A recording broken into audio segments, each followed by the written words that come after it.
Gara-gara siomay, aku jatuh hati pada penjualnya. Tapi lamarannya ditolak habis-habisan oleh keluargaku. Tak kusangka, kepergiannya membongkar rahasia besar.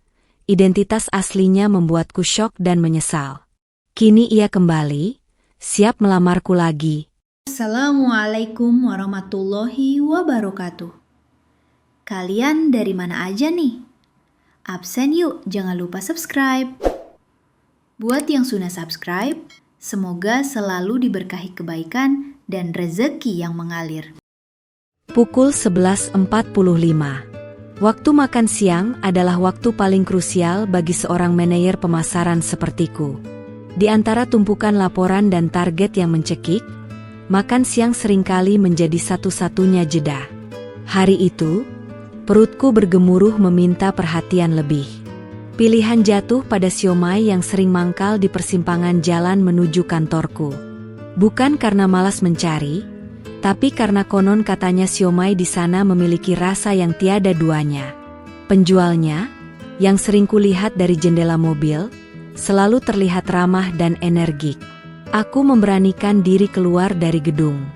Udara panas Jakarta langsung menyambut, memaksaku merapatkan kerudung yang kupakai. Siomay itu ramai sekali. Beberapa karyawan kantoran sepertiku mengantre dengan sabar. Tepat di balik gerobak, seorang pemuda dengan kaos sederhana dan topi pet berwarna biru melayani pembeli dengan senyum tulus. Ia terlihat bersih, jauh dari kesan kumuh yang sering melekat pada pedagang kaki lima. Siomaynya satu porsi, Bang, kataku saat giliranku tiba. Pemuda itu mendongak. Matanya yang teduh bertemu dengan mataku. Seketika, aku merasa seperti waktu berhenti. Ada kilatan yang tak bisa dijelaskan. Selamat siang, Kak. Satu porsi siomay lengkap dengan bumbu kacang. Ya? Tanyanya dengan suara yang lembut dan sopan. Senyumnya begitu menawan, membuatku lupa sejenak dengan kepenatan kerja. Aku mengangguk canggung. Iya, betul. Dia bergerak cekatan, melayani pesanan dengan sigap. Gerakannya teratur, seperti seorang koki profesional. Padahal, dia hanyalah seorang tukang siomay.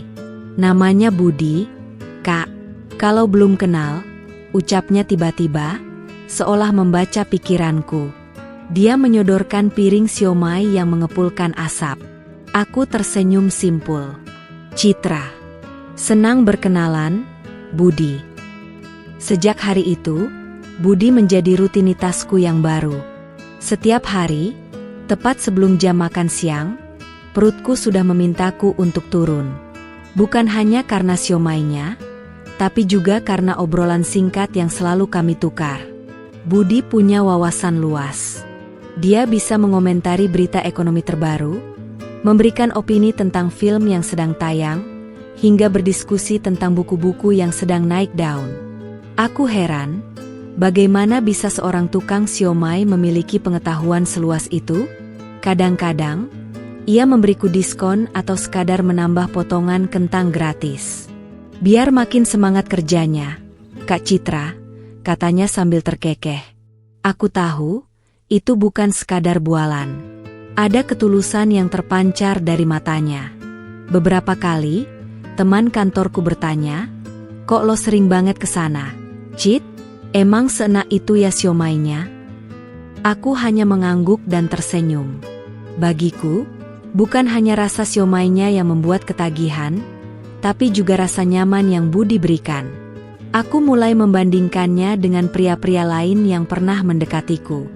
Semuanya datang dengan mobil mewah, pekerjaan mentereng, dan janji-janji muluk. Tapi mereka semua tak punya keramahan dan ketulusan seperti Budi. Mereka terlalu sibuk memamerkan diri. Budi justru sebaliknya. Dia tak pernah menanyakan pekerjaanku secara detail. Ia hanya peduli apakah aku bahagia atau tidak. Senyum Kak Citra itu langka, jadi jangan diirit-irit ya, katanya suatu hari, membuatku tersipu malu. Obrolan kami semakin dalam. Ia tahu tentang beban kerjaku, tentang kerinduan pada almarhum ayahku, dan tentang desakan ibuku agar aku segera menikah. Ibu cuma khawatir, Budi. Beliau takut aku terlalu fokus kerja sampai lupa diri. Jelasku suatu sore, sambil menikmati siomay di bangku panjang tak jauh dari gerobaknya. Wajar kok, Kak. Seorang ibu pasti ingin yang terbaik untuk putrinya. Jawabnya sambil tersenyum. Tapi jangan pernah memaksakan diri. Kebahagiaan itu dijemput, bukan dikejar mati-matian. Aku mengangguk, merasa tenang dengan nasihatnya. Kata-katanya sederhana, tapi penuh makna. Budi bukan hanya sekadar tukang siomay, bagiku. Ia sudah menjadi teman curhat dan penenang jiwaku. Hubungan persahabatan kami semakin erat. Budi selalu menjadi tempatku bercerita. Aku menceritakan tentang tuntutan kantor yang tak ada habisnya, tentang teman-teman yang mulai menanyakan statusku, hingga tentang ibuku yang setiap hari mengeluh ingin menimang cucu. Budi mendengarkan dengan sabar, sesekali memberikan tanggapan yang bijak. Aku seringkali merasa lebih ringan setelah berbicara dengannya. Kedamaian yang ia pancarkan entah bagaimana menular kepadaku. Sepertinya Kak Citra butuh liburan, katanya suatu pagi, saat melihat kantung mataku yang semakin menghitam. Jangan terlalu membebani diri. Kerja itu butuh jeda.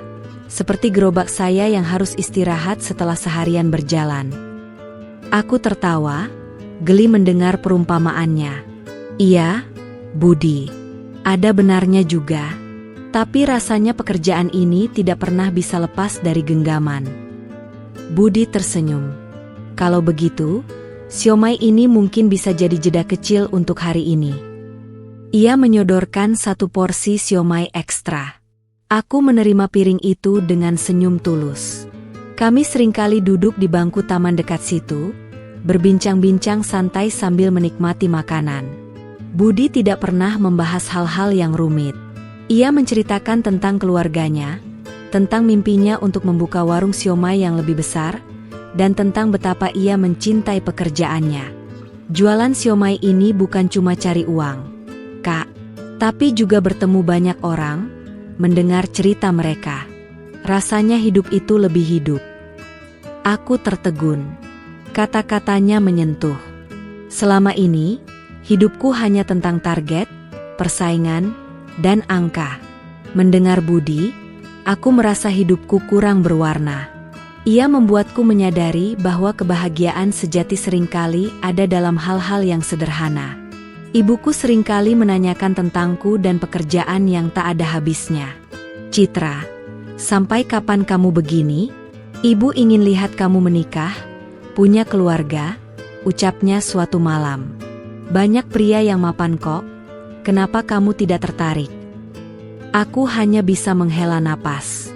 Pria-pria mapan itu belum tentu cocok dengan Citra, Bu.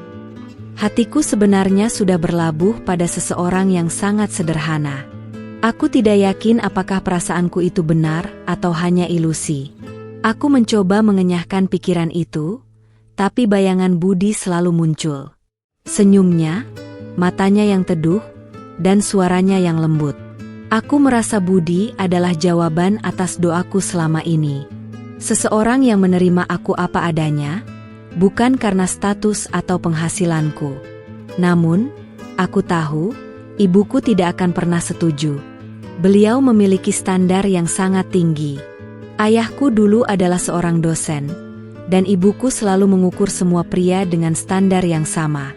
Carilah pria yang berpendidikan tinggi, mapan, dan punya masa depan cerah. Bukan tukang siomay, gumam ibuku suatu hari. Aku terdiam, tak berani menentang. Aku tahu, ibuku hanya ingin yang terbaik untukku. Tapi beliau tidak tahu bahwa Budi memiliki hati yang sangat baik, dan itu lebih berharga dari apapun. Suatu sore, aku mengumpulkan keberanian. Aku bertanya pada Budi, Budi, kamu gak pernah kepikiran untuk pindah kerja? Atau cari pekerjaan yang lebih mapan? Budi menatapku, senyumnya tidak memudar. Kenapa? Kak, apakah kakak malu punya teman tukang siomay? Aku menggeleng cepat. Bukan begitu, Budi. Aku hanya khawatir. Kamu itu pintar, punya wawasan. Kamu pantas dapat yang lebih baik. Kak Citra, kebahagiaan itu bukan diukur dari seberapa besar gaji kita. Saya bahagia dengan pekerjaan ini.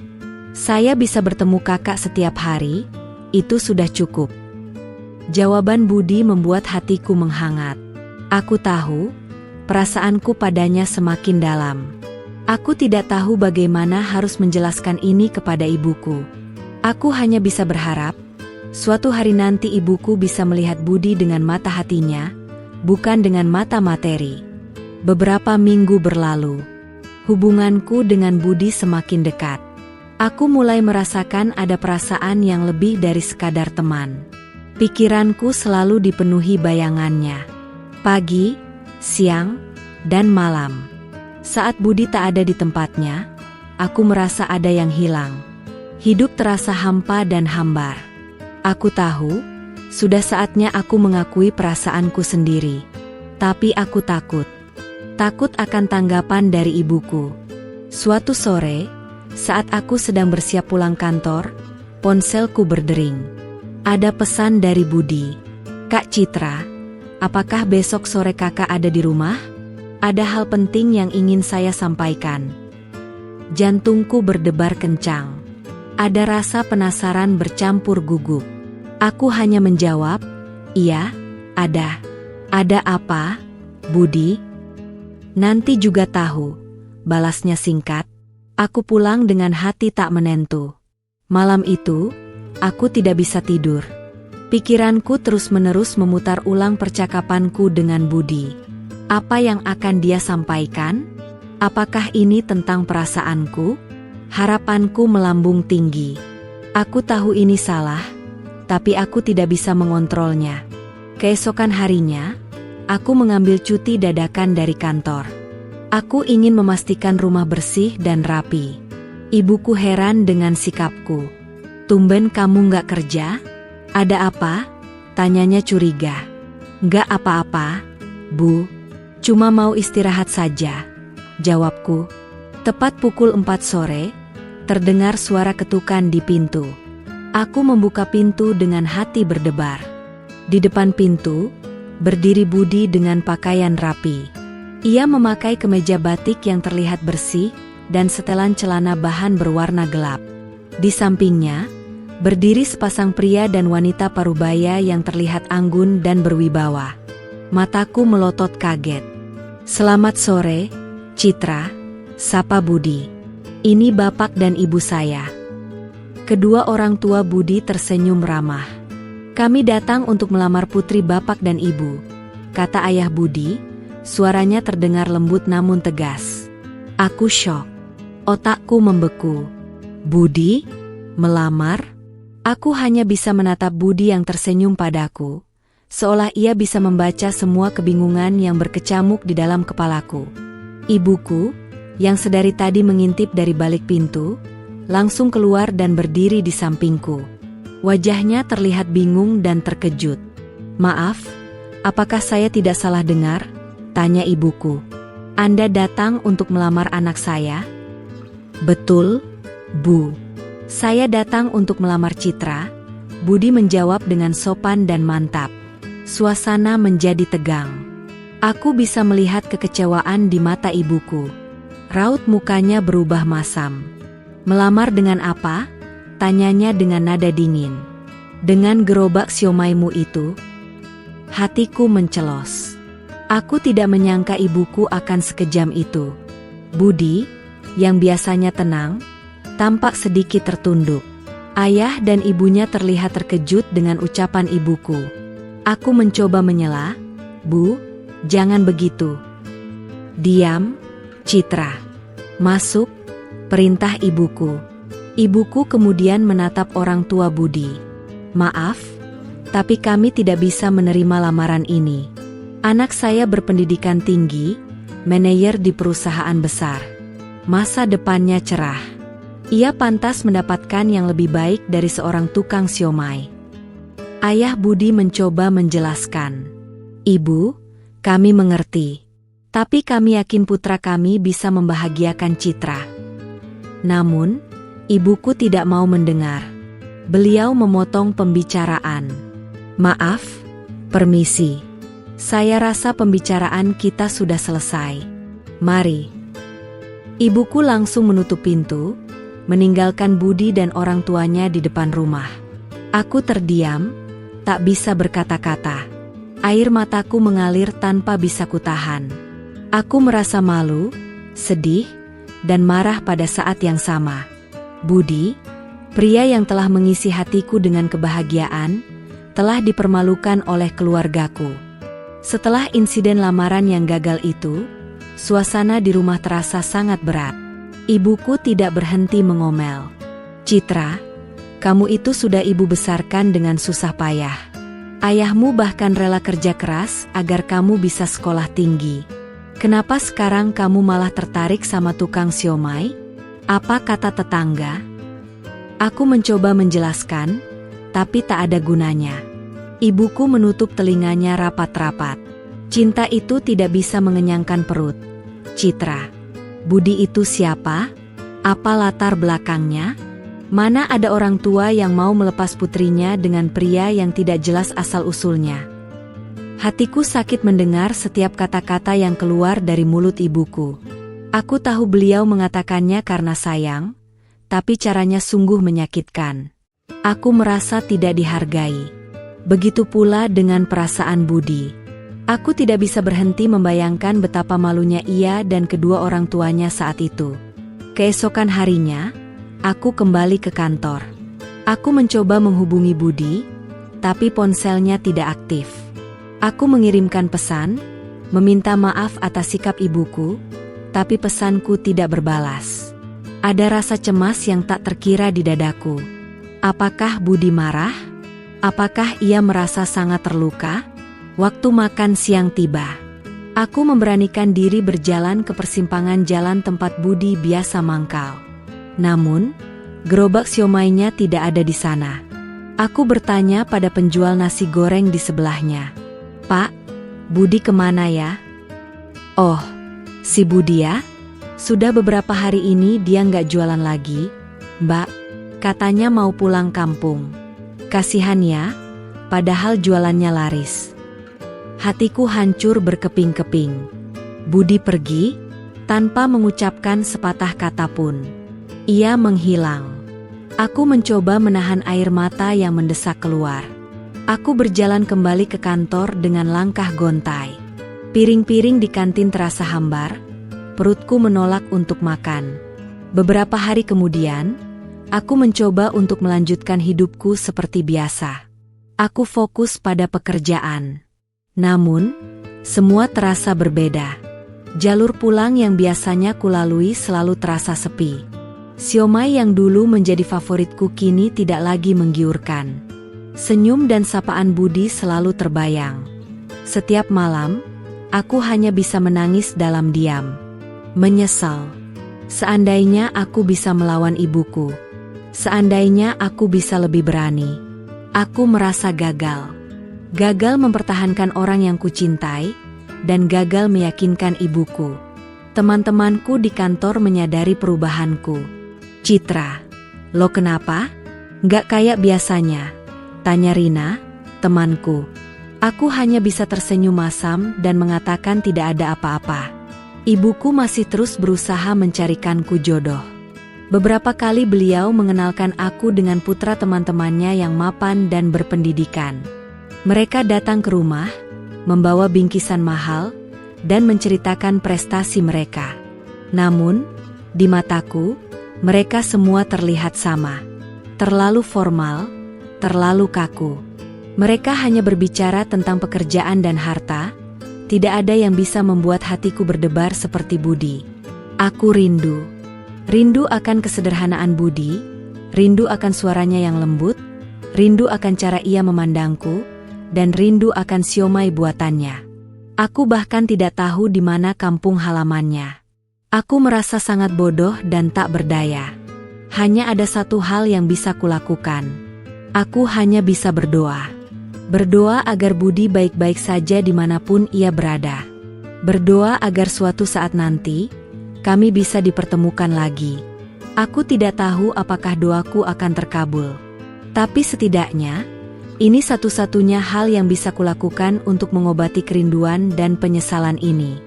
Aku tahu, Budi bukanlah tukang siomay biasa. Ia adalah pria luar biasa yang mampu melihat hatiku, bukan pekerjaanku. Bulan-bulan berlalu tanpa kabar. Kepergian Budi meninggalkan luka yang dalam di hatiku.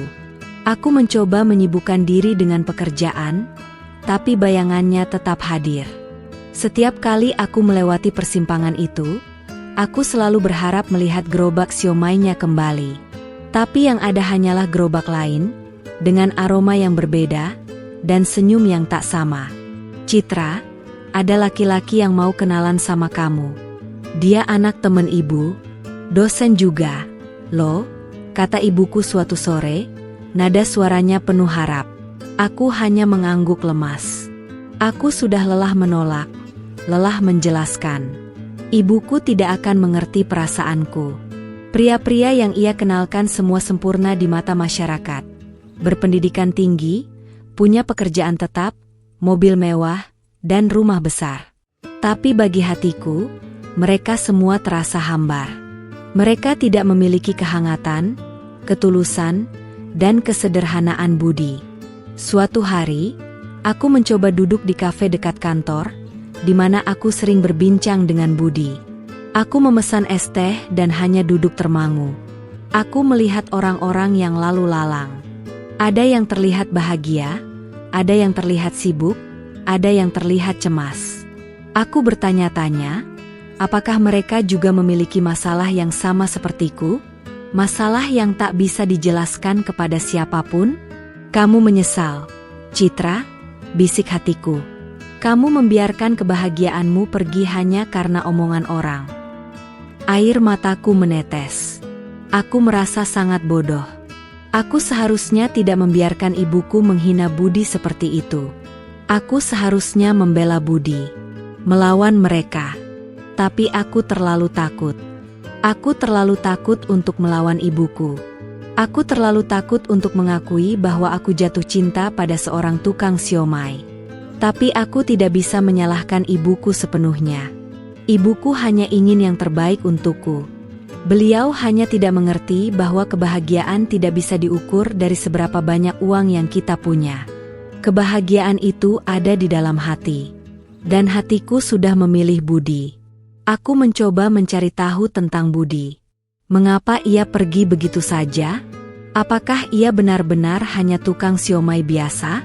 Aku mencoba mencari nama Budi di media sosial, tapi tidak ada satupun yang cocok. Aku bahkan mencoba menelepon nomor ponselnya, tapi tetap tidak aktif. Aku merasa putus asa. Suatu malam, aku bermimpi. Aku bermimpi Budi datang kembali dengan gerobak siomaynya, tapi kali ini ia tidak mengenakan kaos sederhana. Ia mengenakan jas hitam dan dasi, dan di tangannya ada sebuket bunga mawar. Aku datang untuk melamarmu lagi, Citra, katanya. Tapi kali ini, aku akan datang sebagai diriku yang sebenarnya. Aku terbangun dengan hati yang berdebar kencang. Mimpi itu terasa begitu nyata. Mimpi itu memberiku semangat baru. Aku tidak akan menyerah. Aku akan mencari Budi. Aku akan mencari tahu di mana ia berada. Aku akan membuktikan kepada ibuku dan kepada diriku sendiri bahwa Budi bukan hanya sekadar tukang siomay. Aku akan membuktikan bahwa ia adalah pria yang pantas untukku. Aku mulai membaca kembali berita-berita di internet. Aku mencari nama Budi di mana-mana. Aku bahkan bertanya pada penjual nasi goreng di samping gerobak Budi, "Pak, Budi pulang kemana ya?" Penjual itu hanya mengangkat bahu dan mengatakan tidak tahu. Aku merasa semakin frustrasi. Aku tidak tahu harus mulai dari mana. Tapi aku tidak akan menyerah.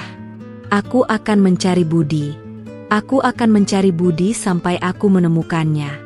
Aku tidak akan membiarkan kebahagiaan yang pernah ada di depan mataku hilang begitu saja. Rutinitas makan siangku kini berubah. Aku lebih sering makan di dalam kantor, sesekali memesan makanan online. Tapi, hatiku selalu terasa kosong. Setiap kali aroma siomay tercium, bayangan Budi kembali. Aku mencoba melupakan, tapi tidak bisa. Suatu sore, saat aku sedang bersantai di rumah sambil membuka-buka media sosial, sebuah artikel berita menarik perhatianku. Judulnya, CEO muda dan reklusif B. Anugrah dinobatkan sebagai wirausahawan tahun ini. Di bawah judul, ada foto seorang pria yang sedang memberikan pidato di panggung mewah. Meskipun fotonya dari samping, aku merasa ada sesuatu yang sangat familiar dari sosoknya. Aku menzoom foto itu. Wajahnya terlihat serius, namun senyumnya senyum itu. Senyum yang selalu menenangkan hatiku. Aku merasa jantungku berhenti berdetak. Ini tidak mungkin. Tapi kemiripannya sangat mencolok. Aku membaca artikel itu dengan seksama. Ternyata, B. Anugrah adalah seorang CEO muda yang mendirikan sebuah perusahaan teknologi yang bergerak di bidang inovasi pangan. Perusahaannya berkembang pesat dan berhasil mendapatkan banyak investor dari dalam maupun luar negeri. Ia dikenal sebagai sosok yang sangat tertutup, jarang muncul di publik, dan bahkan tidak memiliki media sosial pribadi. Nama B. Anugrah terus mengiang di telingaku. Aku mencoba memikirkan di mana aku pernah mendengar nama itu. Aku terus memutar otakku, tapi tidak ada yang terlintas. Lalu, sebuah nama muncul di benakku, Budi. Budi Anugrah? Apakah itu nama lengkapnya? Aku tidak pernah tahu nama belakangnya. Aku kembali ke artikel itu dan membaca setiap kata dengan teliti. Dikatakan bahwa B. Anugrah memulai usahanya dari nol, membangun perusahaan ini dari ide sederhana yang ia dapatkan dari pengalamannya berinteraksi dengan masyarakat. Aku merasa merinding. Kata-katanya sangat mirip dengan apa yang Budi ceritakan padaku tentang alasannya berjualan siomay. Aku merasa ada petunjuk di sini. Petunjuk yang harus kuikuti. Aku tidak bisa membiarkan kesempatan ini terlewat begitu saja. Aku harus mencari tahu lebih banyak tentang B. Anugrah ini. Aku harus memastikan, apakah ia benar-benar Budi, tukang siomay yang kucintai. Aku langsung menelepon Rina. Rin, lo bisa bantu gue nggak? Gue butuh lo cari tahu tentang seseorang, kataku tanpa basa-basi. Rina terdengar kaget. Siapa? Cit? Tumben banget lo kayak detektif. Aku menceritakan semua yang kutemukan tentang B. Anugrah. Rina, yang bekerja di bagian keuangan dan memiliki akses ke beberapa database perusahaan, setuju untuk membantuku. Kasih gue waktu, ya, katanya. Aku menutup telepon dengan hati berdebar kencang. Aku tahu, ini mungkin hanya kebetulan. Tapi aku tidak mau menyerah. Aku merasa ini adalah takdir. Takdir yang telah membawa kami berdua untuk bertemu kembali. Malam itu, aku tidak bisa tidur. Pikiranku terus-menerus memutar ulang wajah Budi dan wajah B. Anugrah. Aku membandingkan senyum mereka, mata mereka, bahkan cara mereka berbicara di video-video pendek yang kutemukan di internet. Semua petunjuk mengarah pada satu kesimpulan, Budi dan B. Anugrah adalah orang yang sama. Aku tidak tahu bagaimana harus bereaksi. Aku merasa kaget, marah, sedih, dan bahagia pada saat yang sama. Mengapa Budi berbohong? Mengapa ia harus menyembunyikan identitasnya? Apakah ia sengaja ingin mempermainkanku? Pertanyaan-pertanyaan itu terus berputar di kepalaku. Tapi di sisi lain, aku merasa lega. Budi tidak menghilang begitu saja. Ia hanya pergi untuk melanjutkan hidupnya. Dan sekarang, aku punya kesempatan untuk bertemu dengannya lagi. Untuk meminta maaf, dan untuk menjelaskan perasaanku. Aku tahu, pertemuan ini tidak akan mudah. Tapi aku harus melakukannya. Aku harus membuktikan pada ibuku, bahwa Budi pantas untukku. Bahwa ia bukan hanya tukang siomay, tapi seorang pria yang luar biasa. Rina bekerja cepat. Beberapa hari setelah permintaanku, ia mengirimkan beberapa dokumen dan tautan. Cit, ini yang bisa gue dapat, tulisnya. Namanya Bayu Anugrah. Dia CEO dari perusahaan startup yang lagi naik daun, Pangan Inovasi. Aku membuka dokumen-dokumen itu. Di dalamnya, ada profil lengkap Bayu Anugrah. Usianya sama dengan Budi. Lulusan universitas terkemuka di luar negeri. Dan yang paling mengejutkan, nama aslinya adalah Bayu Anugrah. Budi hanyalah nama panggilannya. Ada beberapa foto di sana. Foto-foto saat ia masih muda, saat ia lulus, dan saat ia berpidato di acara-acara penting. Semuanya menunjukkan wajah yang sama dengan Budi. Pria dengan topi pet dan kaos sederhana. Pria yang setiap hari membuat siomay untukku. Tanganku gemetar. Aku tidak tahu harus merasa apa. Apakah aku marah? Apakah aku merasa dibohongi? Atau apakah aku merasa lega karena akhirnya menemukan jawabannya? Citra, jangan-jangan Budi ini semacam agen rahasia ya? Kok bisa sih? Tukang siomay jadi CEO? Ini kayak novel. Tanya Rina lewat telepon. Aku hanya bisa tertawa getir. Mungkin, Rin. Mungkin. Aku membaca setiap detail di profilnya. Dikatakan bahwa Bayu Anugrah memiliki hobi berkeliling Indonesia dan mencoba berbagai macam makanan lokal. Ia juga sering menyamar sebagai pedagang kaki lima untuk riset pasar dan memahami kebutuhan masyarakat. Hatiku terasa sangat lega. Jadi, Budi tidak berbohong. Ia hanya sedang menyamar. Ia tidak menyembunyikan identitasnya, tapi ia hanya sedang melakukan riset. Dan kebetulan, ia bertemu denganku. Aku merasa bodoh. Aku terlalu cepat menghakimi Budi. Aku terlalu cepat menyerah. Dan sekarang, ia sudah menjadi sosok yang jauh lebih besar dan lebih sukses. Aku tidak tahu apakah ia akan mau menemuiku lagi. Tapi aku tidak akan menyerah. Aku akan mencari Budi. Aku akan menemuinya. Aku harus meminta maaf atas semua yang telah terjadi. Aku harus menjelaskan perasaanku padanya. Aku mencari alamat kantornya di internet. Ternyata, kantornya tidak jauh dari kantorku. Aku memutuskan untuk menemuinya secara langsung. Tanpa janji. Aku ingin melihat apakah ia masih mengingatku. Keesokan harinya, aku mengambil cuti.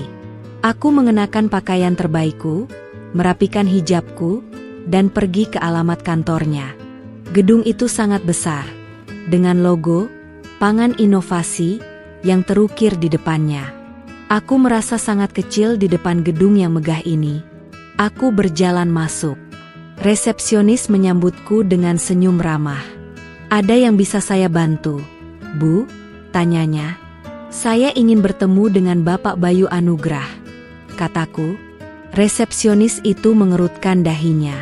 Maaf, apakah Ibu sudah membuat janji? Belum, tapi tolong sampaikan padanya, Citra, tukang siomay, kataku. Resepsionis itu terlihat bingung. Tukang siomay? Bukan. Maksudku, tolong sampaikan padanya, Citra, pelanggan siomaynya, kataku. Resepsionis itu tersenyum dan menelepon seseorang. Beberapa menit kemudian, ia menatapku. Bapak Bayu sedang ada di ruangannya, tapi ia tidak mau diganggu. Aku merasa kecewa. Apakah Budi benar-benar tidak ingin menemuiku? Aku mencoba kembali. Tolong sampaikan, Citra yang pakai hijab, yang dulu sering beli siomay di persimpangan jalan. Resepsionis itu mengangguk dan menelepon lagi. Kali ini, ia terlihat lebih serius. Bapak Bayu bersedia bertemu. Silahkan naik ke lantai 10. Aku mengangguk, jantungku berdebar kencang. Aku tidak tahu apa yang akan terjadi. Tapi aku tahu, ini adalah kesempatan terakhirku. Aku harus bertemu dengannya. Aku harus menjelaskan semuanya.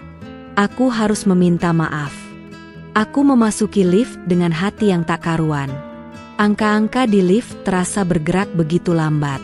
Aku mencoba menenangkan diri, merapikan pakaian, dan mengulang kembali kalimat yang akan kuucapkan. Aku tidak tahu bagaimana harus bereaksi jika Budi menolak untuk menemuiku. Tapi aku sudah sampai di sini.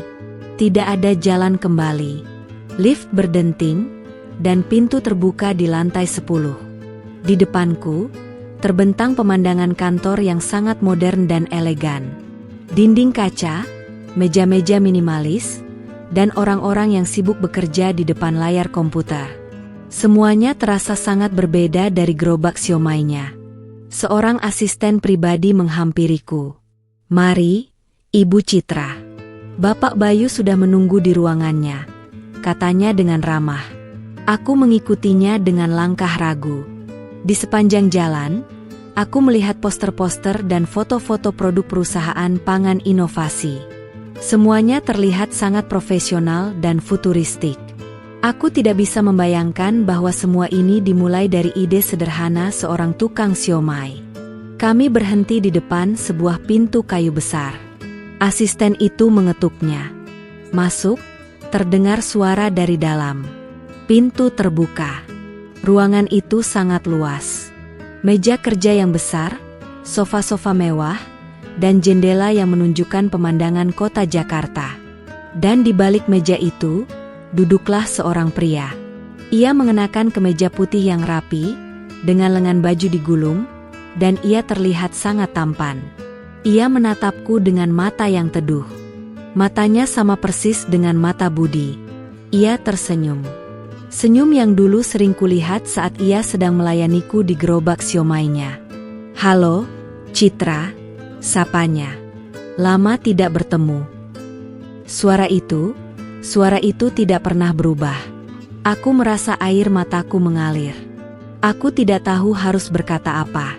Aku hanya bisa berdiri di sana, menatapnya, dan mencoba menyadarkan diriku bahwa semua ini nyata. Budi, tukang siomay, adalah Bayu Anugrah, CEO muda. Ia bangkit dari kursinya dan berjalan menghampiriku. "Duduk, Citra," katanya sambil menunjuk sofa. Aku duduk, tanganku gemetar. "Jadi kamu adalah Bayu Anugrah?" tanyaku dengan suara serak. Ia mengangguk. "Aku adalah Budi. Tapi nama asliku Bayu." Ada keheningan di antara kami. Aku tidak tahu harus mulai dari mana. Aku minta maaf," kataku. "Maaf atas sikap ibuku. Aku tidak tahu." "Aku mengerti, Citra. Aku tidak menyalahkanmu," potongnya. "Aku tahu, orang tuamu pasti ingin yang terbaik untukmu. Dan lamaranku, itu tidak pantas." "Tidak. Lamaranmu itu hal yang paling romantis yang pernah terjadi dalam hidupku," kataku, air mataku mengalir. Aku hanya tidak menyangka. Aku tidak tahu kalau kamu." Ia tersenyum. "Aku tahu. Aku sengaja tidak memberitahumu. Aku ingin kamu mengenalku sebagai Budi, tukang siomay, bukan sebagai Bayu Anugrah, CEO. Aku ingin kamu mencintaiku karena diriku, bukan karena hartaku." Hatiku hancur mendengar kata-katanya. Ia benar. Aku terlalu sibuk memikirkan perasaanku, tapi aku tidak pernah memikirkan perasaannya. Ia datang dengan tulus, dan aku tidak bisa melindunginya. "Aku minta maaf, Budi," kataku. "Aku menyesal." Ia mengangguk. "Aku tahu, Citra. Aku tahu. Tapi sekarang, aku datang lagi. Aku datang untuk melamarmu. Kali ini, sebagai diriku yang sebenarnya." Aku menatapnya, tak percaya. Kamu serius?" tanyaku. "Aku tidak pernah seserius ini," jawabnya, senyumnya semakin lebar. "Aku mencintaimu, Citra. Aku ingin kamu menjadi istriku. Aku ingin kamu menjadi ibu dari anak-anakku." Bayu, yang selama ini kukenal sebagai Budi, menarik napas dalam, seolah sedang mengumpulkan keberanian. Ia kemudian mulai menceritakan segalanya, dari awal. 2 tahun lalu, aku sedang jenuh dengan pekerjaanku, katanya. Meskipun aku berhasil memimpin perusahaan keluarga, aku merasa kehilangan koneksi dengan realitas. Dunia korporat terasa hampa. Semua orang hanya melihatku sebagai anak bos atau pewaris. Tidak ada yang melihatku sebagai Bayu. Aku mendengarkan dengan seksama, merasa takjub dengan ceritanya. Bayu menjelaskan bahwa ia memutuskan untuk mengambil cuti panjang dan melakukan proyek pribadi. Ia ingin merasakan hidup sebagai orang biasa, tanpa embel-embel nama besar keluarganya. Aku ingin tahu bagaimana rasanya membangun sesuatu dari nol. Lanjutnya, bagaimana rasanya berinteraksi dengan orang-orang tanpa mereka tahu siapa aku. Aku memilih berjualan siomay karena itu salah satu makanan favoritku. Dan gerobak siomay memberiku kesempatan untuk bertemu orang-orang dari berbagai latar belakang. Ia menceritakan tentang perjalanannya. Bagaimana ia belajar membuat siomay dari seorang koki profesional. Bagaimana ia mencari lokasi yang strategis, dan bagaimana ia bertemu dengan berbagai macam orang setiap hari.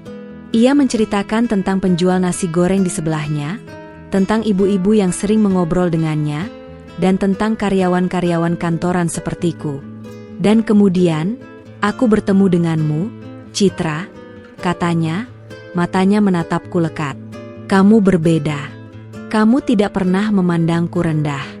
Kamu memperlakukanku seperti seorang teman, seperti seseorang yang setara. Kamu membuatku merasa dihargai. Kamu tidak pernah bertanya tentang latar belakangku atau pekerjaan asliku. Kamu hanya peduli pada siapa aku, Budi, tukang siomay. Bayu mengatakan bahwa ia tidak pernah menyangka akan jatuh cinta saat menjalankan proyek pribadinya. Awalnya, aku hanya ingin tahu. Tapi lama-lama, aku sadar, aku jatuh cinta padamu. Aku jatuh cinta pada kesederhanaanmu, pada ketulusanmu, dan pada caramu melihat dunia.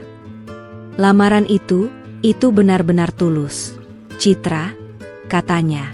Aku tidak ingin berbohong padamu. Aku ingin melamarmu sebagai Budi, tukang siomay.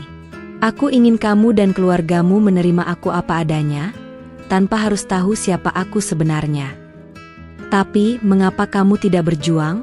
Tanyaku. Mengapa kamu menghilang? Aku menghilang karena aku ingin memberimu waktu. Jawabnya, aku tahu, orang tuamu butuh waktu untuk berpikir. Dan aku juga butuh waktu untuk kembali ke duniaku yang sebenarnya. Aku harus bersiap untuk mengambil alih perusahaan. Tapi selama ini, aku tidak pernah melupakanmu, Citra. Setiap hari, aku selalu memikirkanmu. Dan setiap hari, aku semakin yakin bahwa kamu adalah wanita yang tepat untukku. Aku kembali sekarang, Citra, katanya. Bukan sebagai Budi, tukang siomay, tapi sebagai Bayu, seorang pria yang mencintaimu. Aku tahu, mungkin kamu masih marah padaku. Tapi aku berharap, kamu bisa memberiku kesempatan kedua. Aku tidak tahu harus berkata apa.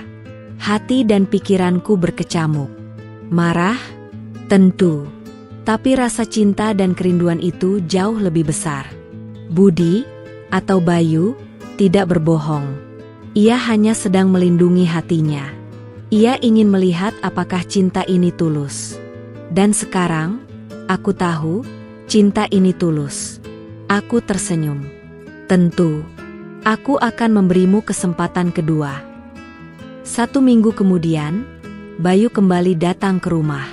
Kali ini, bukan dengan mobil sederhana, tapi dengan mobil mewah yang elegan.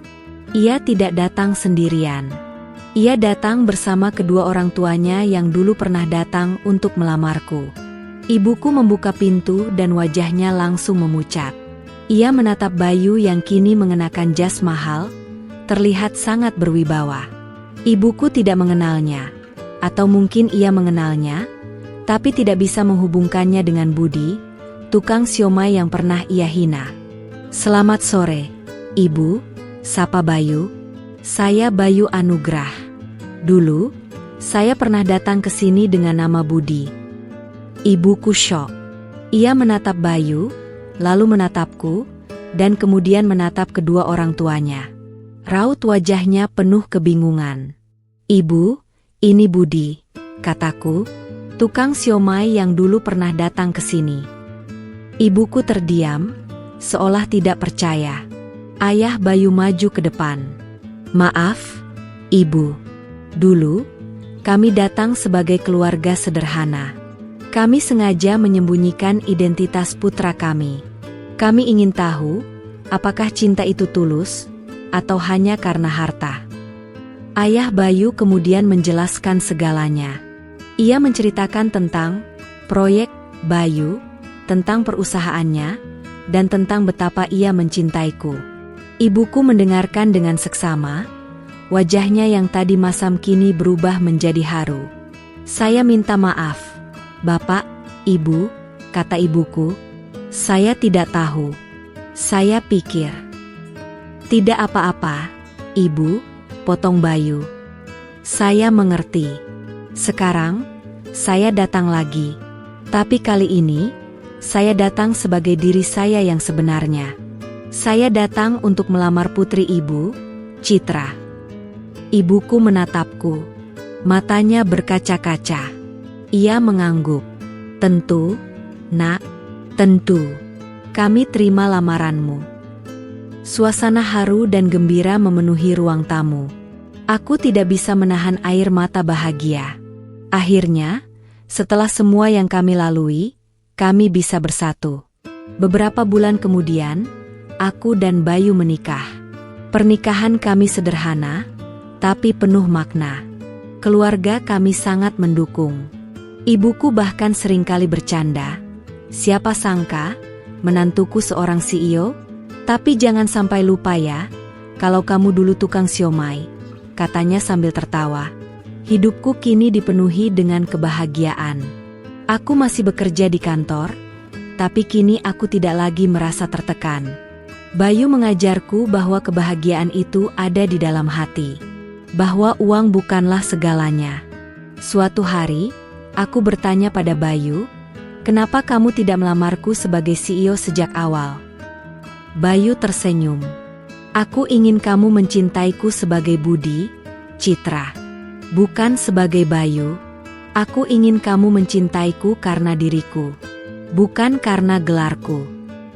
Aku memeluknya erat. Aku tahu, aku adalah wanita paling beruntung di dunia. Aku tidak pernah menyangka, di balik gerobak siomay sederhana itu, ada seorang pria yang begitu tulus mencintaiku.